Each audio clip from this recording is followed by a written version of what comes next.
Que a graça e a paz de nosso querido e bondoso Deus, o amor de Cristo Jesus e a comunhão de Deus Espírito Santo estejam conosco neste momento em que queremos refletir no texto do Evangelho de hoje, Mateus capítulo 22, dos versículos 34 a 46, destacando como tema: levar a pura mensagem do Evangelho é a herança da reforma luterana. Que Deus esteja nos abençoando, nos orientando neste momento. Amém. Neste ano, a Igreja Cristã celebra os 506 anos da reforma luterana, o qual iremos comemorar no próximo dia 31 de outubro. E hoje, então, neste culto, lembramos esta data, neste nosso momento de reflexão, neste nosso momento em que nos reunimos para cultuar a Deus. Sempre é importante, quando nós refletimos sobre o momento da reforma, esta data tão importante para a Igreja Cristã, nós lembrarmos um pouquinho de como era a Igreja naquela época. Naquela época, a Igreja, as pessoas, elas estavam muito temerosas contra superstições, bruxarias, né? Era um tempo antigo, muito difícil, não havia as nossas tecnologias que estamos acostumados, não se tinha a palavra do Senhor em seus lares, era-se ensinado um Deus rigoroso, um Deus punitivo. Logo, a maioria das pessoas viviam temerosas. E Deus então moveu o reformador da igreja, Martinho Lutero, a redescobrir o Evangelho, a, nos seus estudos, encontrar a palavra do Senhor que estava obscurecida. Uma mensagem de amor, uma mensagem de perdão, né? E o estopim para a reforma acontecer foi a venda das indulgências, que eram cartas, recibos de perdão de todos os pecados. A pessoa comprava aquele documento e a igreja da época estava garantindo que todos os seus pecados estavam perdoados, mediante a compra. E isto foi uma coisa que, de certa maneira, inflou uma ira em Lutero, que redigiu, como nós já citamos, as 95 teses, colocou-as na porta da igreja do castelo de Wittenberg para discutir aquele assunto, e a partir daquele dia, nunca mais foi a mesma coisa. Lutero, ele começou a anunciar a mensagem de Cristo. Começou a propagar a salvação em Cristo Jesus. E esta imagem que encontramos aqui projetada, esta é uma pintura de um pintor chamado Lucas Cranach, o Velho, que data ali de 1547. Ela se encontra no altar da igreja de Santa Maria, em Wittenberg. E ela apresenta Lutero pregando no púlpito. Uma de suas mãos está colocada sobre a Bíblia e outra aponta para o Cristo crucificado, a palavra de Deus encarnada. Para Lutero, Cristo deve ser o centro do sermão e do ensino da igreja. A igreja reunida olha para o Senhor, ainda que nem todos, não para o pregador, não para Lutero. A parede nua indica que não há outro assunto. Então, esta pintura, ela é muito importante para nós observarmos a mensagem que na igreja foi restaurada através deste servo Lutero, dos seus auxiliadores, daqueles que auxiliaram Lutero em todo o movimento da reforma, e todos os pastores e membros cristãos que anunciam a mensagem de Cristo. Não há outro assunto para a igreja anunciar que não seja Cristo. E então nós olhamos o texto do Evangelho de hoje, texto datado para este fim de semana, que diz o seguinte: os fariseus se reuniram quando souberam que Jesus tinha feito os saduceus calarem a boca. E aqui é interessante nós observarmos que aqui haviam dois grupos religiosos. Os fariseus, que eram rigorosos observadores da lei do Antigo Testamento, e os saduceus, que não acreditavam na ressurreição. E então Jesus, num momento, lá no texto anterior que nós temos, dos versículos 23 a 33, ele dá uma resposta aos saduceus, e eles então não sabem mais aonde se enfiarem. E então os fariseus pensam, tá lá, ele é do nosso time, porque respondeu ali para os outros.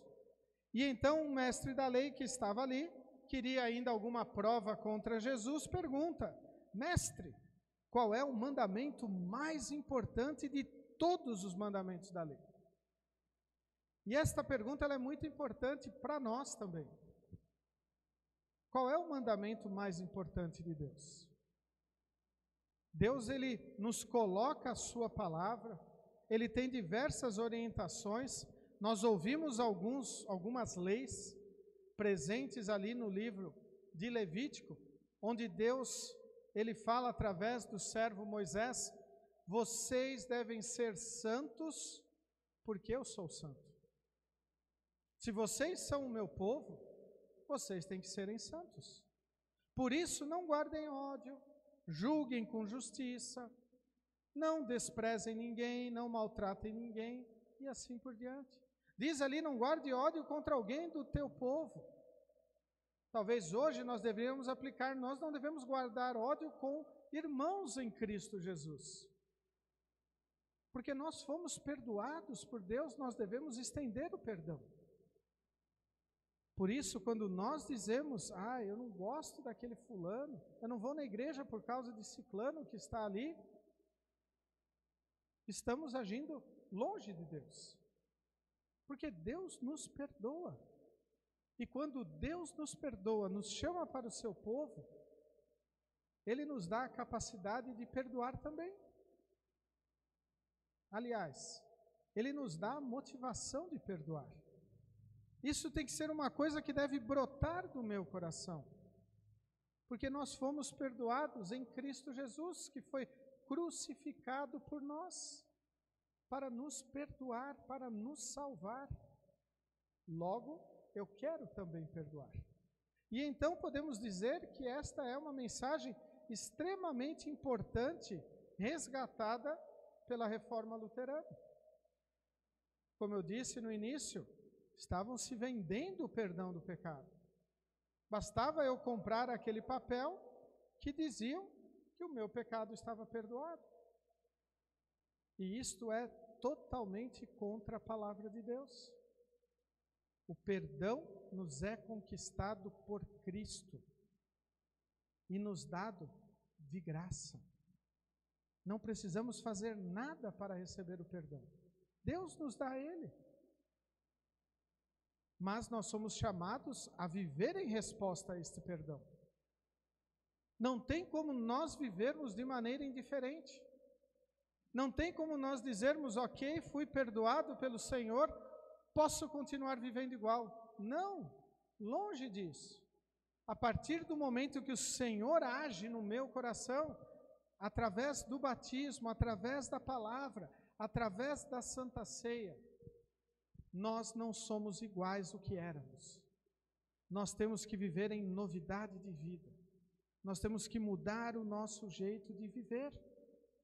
Nós temos que viver atrelados, apegados ao Senhor, ou como diz o lema, o destaque do lema da nossa igreja para este ano: enraizados e edificados em Cristo. Ou seja, sem outros fundamentos. Cristo é o meu único e suficiente fundamento para a minha vida, não só espiritual, mas material também, familiar também, vocacional, aonde eu trabalho, como eu vivo, Eu tenho que estar enraizado em Cristo. Afinal, Deus nos chama para ser sal da terra e luz do mundo. E então Jesus, ao responder sobre o mandamento mais importante, ele diz: ame o Senhor seu Deus com todo o coração, com toda a alma e com toda a mente. Ame o Senhor na sua totalidade. Não é apenas quando nós estamos aqui na igreja, não é apenas quando nós lemos a sua palavra, não é apenas em determinados momentos em que eu entendo a palavra do Senhor, é em todos os momentos, com toda a nossa alma, com toda a nossa mente, com todo o nosso coração, ou seja, na totalidade do nosso ser. Nunca podemos pensar que nós podemos estar amando a Deus apenas de alma e então dizermos: eu vou adorar a Deus no meu lar, não preciso estar reunido na igreja. Quando nós nos reunimos na igreja, além de adorarmos a Deus com a nossa alma, nós estamos adorando com o nosso corpo, porque a nossa alma não vem aqui sozinha. Ela vem junto com o nosso corpo. Infelizmente, algumas pessoas, elas estão presentes como aqueles que não estão olhando para Cristo, estão presentes na igreja apenas de corpo. A sua alma, o seu pensamento está em outro lugar. Não amam o Senhor na sua totalidade.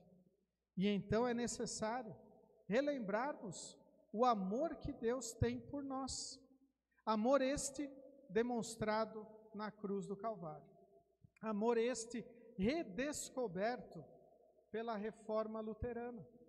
Amor este em que os nossos estudantes no Seminário Concórdia são preparados para serem profetas do Senhor pelo nosso país e pelo mundo afora. Amor este que nós somos chamados também a compartilhar no nosso lar, a ensinar para nossas crianças, como estão hoje reunidas na escolinha bíblica, a nós, como irmãos em Cristo Jesus, desejarmos e vivermos nesse amor, não só na casa do Senhor, não só em momentos de confraternização, após o culto, como hoje nós vamos ter, mas em todos os momentos da nossa vida. Quando nos encontramos na rua, quando nos visitamos, quando nos lembramos em oração, cada um no seu lar. Como é importante lembrarmos do amor de Deus. E aí Jesus diz o seguinte: o segundo mais importante é parecido com o primeiro. Ame os outros como você ama a você mesmo. E este mandamento realmente é extremamente importante nós observarmos. O que significa amar os outros como eu amo a mim mesmo? É fazer para os outros o que eu quero que se faça para mim, ou não fazer para os outros o que eu não quero que se faça para mim. Se eu busco perdão do Senhor e eu quero o perdão de Deus, porque o meu pecado me atribula, porque eu posso me dar ao luxo de não perdoar o meu próximo? Isto, quando eu não perdoo, quando eu digo isto é imperdoável, eu não estou amando o meu próximo como a mim mesmo. Por isso eu devo perdoar, mesmo algo que me machuque.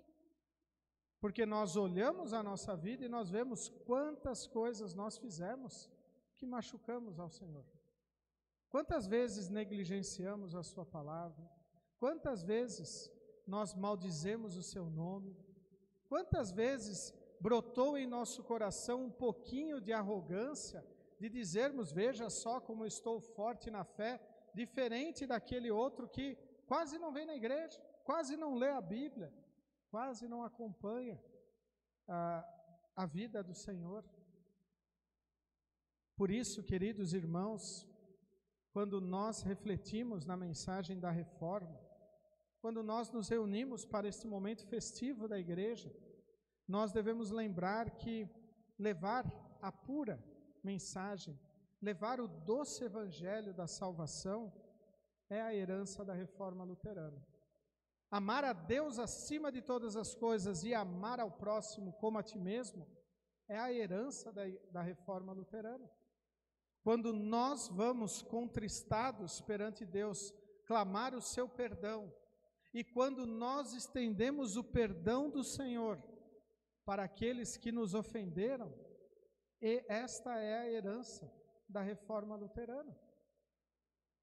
Quando nós louvamos e agradecemos a Deus por, no meio da escuridão em que a igreja estava se encontrando, Ele iluminou, fortaleceu, capacitou seu servo Martinho Lutero a anunciar a mensagem da salvação em Cristo.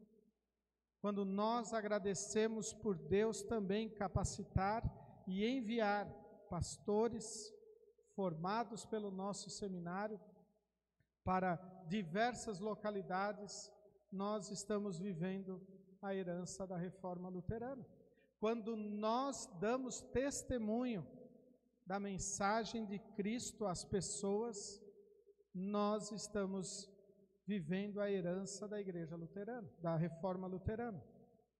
Por isso, queridos de Cristo Jesus, é maravilhoso quando nós nos deparamos com esta leitura, onde depois de ouvirmos lá no Antigo Testamento, Deus dizendo, santos sereis, porque eu, o Senhor vosso Deus, sou santo, ouvirmos esse texto, ame o Senhor seu Deus com todo o coração, toda a alma e toda a mente, e o segundo mais importante mandamento, ame o seu próximo como você ama você mesmo.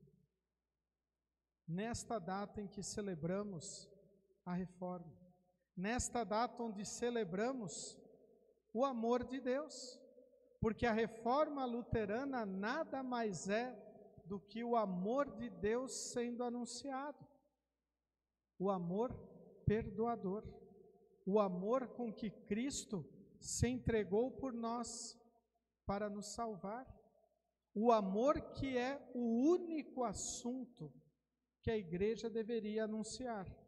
Lógico que esse assunto, ele se ramifica em diversos outros assuntos, mas toda a nossa vida, ela deve estar fundamentada em Cristo.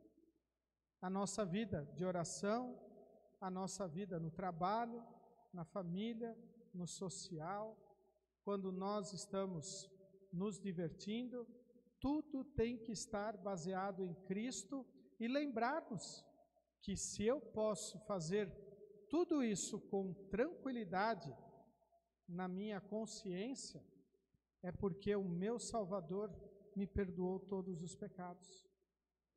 E então, quando nós reconhecemos isso, a nossa necessidade e a nossa carência de Deus, não tem outra resposta nossa do que dizer, eu quero amar a Deus acima de todas as coisas. E eu quero amar o meu próximo como eu me amo. E assim como eu fortaleço a minha fé, eu devo querer que os outros também fortaleçam a sua fé. Por isso eu vou compartilhar a palavra de Deus. Nós vivemos num período fantástico para a proclamação do Evangelho. Com um clique nós fazemos a mensagem do Senhor chegar na outra ponta do nosso mundo. Nunca o Evangelho, a palavra do Senhor, esteve tão farta à disposição de todas as pessoas.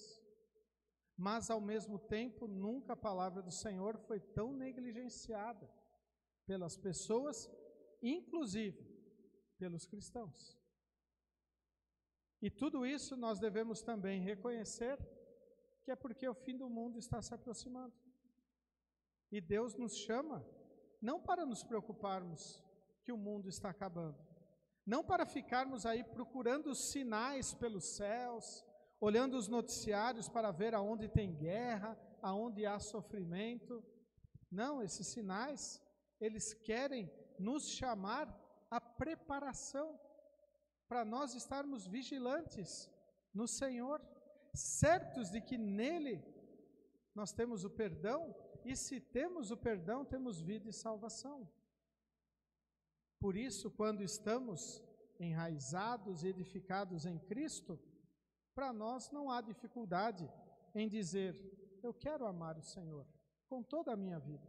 Eu quero amar o Senhor em todos os meus momentos e, por consequência, eu também quero amar o meu próximo. Eu quero perdoá-lo, eu quero ajudá-lo, eu quero fortalecê-lo. A herança da reforma luterana é nós vivermos a proclamar o amor perdoador de Deus.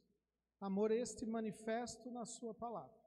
Amor este que nós temos bem claramente apontado aqui, porque ao lermos estas palavras, nós temos que lembrar do evangelista João, que escreveu na sua primeira carta: nós amamos porque Deus nos amou primeiro.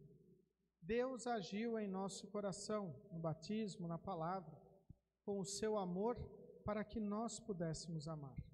Deus agiu para que Lutero restaurasse a verdade, para que nós hoje pudéssemos ter a sua palavra traduzida para o nosso idioma, para que nós pudéssemos ter cultos em nossa língua pátria. Como Deus é maravilhoso, como Deus é fantástico. E por tudo isso, não tem por que eu querer não amar a Deus. Como cristão, perdoado, salvo, redimido, eu devo querer amar a Deus. Eu devo falar como Lutero disse: castelo forte é nosso Deus. Não há outra defesa, não há outra espada, não há nada nesse mundo que se compare à segurança que eu tenho no Senhor. E eu concluo este momento lendo as palavras da última estrofe do hino Castelo Forte. O Verbo eterno ficará, sabemos com certeza, e nada nos perturbará, com Cristo por defesa. Se vierem roubar os bens, vida e o lar, que tudo se vá, proveitos não lhes dá, o céu é nossa herança. Que Deus esteja nos abençoando e nos fortalecendo para levarmos a pura mensagem do Evangelho, que é a herança da reforma luterana. Amém. Nos coloqueis em pé. Que a paz de Deus, que excede o nosso humano entendimento, guarde os nossos corações e nossas mentes em Cristo Jesus, o nosso Salvador. Amém.